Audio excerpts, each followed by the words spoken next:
A Renaissance dagger was a collage of multiple different types of dagger. You have the bullock dagger, you have the stiletto, you kind of have your war daggers, and they all kind of coalesced into one style in a lot of ways, but they remain very distinct.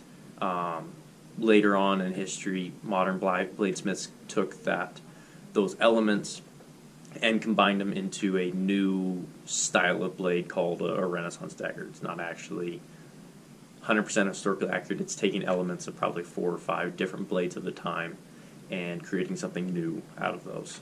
Some of the challenges that we had during the design phase were knowing exactly the type of knife we wanted to make. And we thought a Renaissance style dagger would give us a better opportunity to exhibit our skill, but also create a very classic blade that even if people don't know the history of it, they look at it and they know, oh, this is a medieval dagger. There's some history in the blade.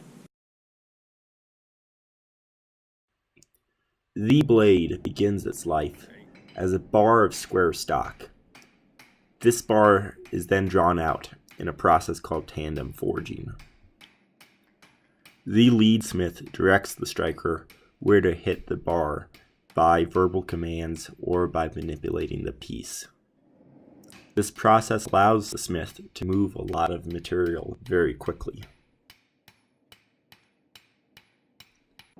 The next step of the process is the formation of the tang. The tang is a narrow strip of metal that connects the blade to the handle. After removing the oxide scale with a wire brush, the bevel of the blade is then put in. This is done on a machined block of steel in order to make sure that the bevel is completely smooth.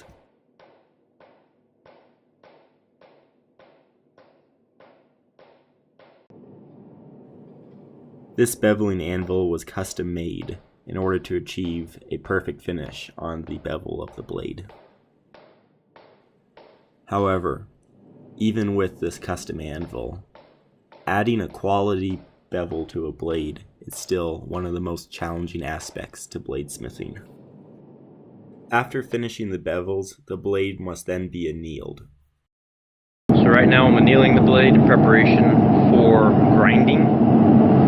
So I'm bringing the blade up, nice even heat. Then I'm going to leave it in the forge and just let it slow cool down to room temperature. And that'll soften the steel, so it'll be easier to grind, easier on the abrasives, and just easier to work with.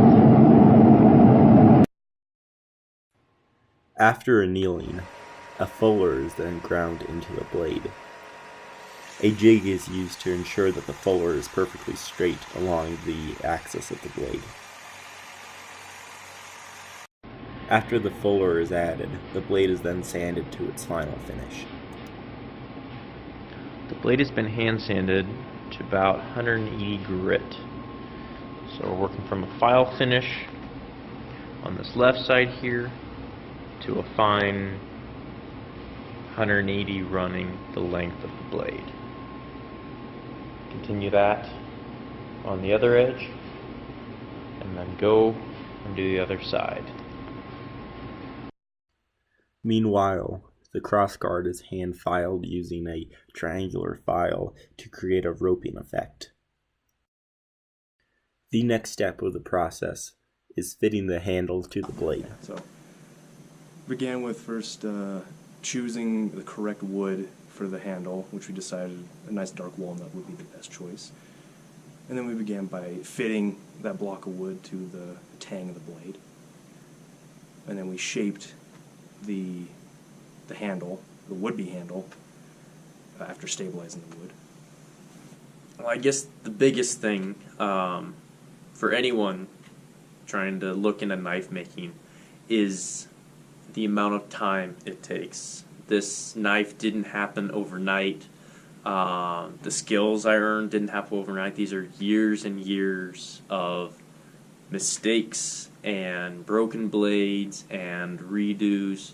So if you're looking at the knife that we made and you're saying, wow, there's no way I could ever do that, there's no way I could ever do that even a year ago. So it's all about time. Just if you really want to do something, take the time, invest in it, and don't give up.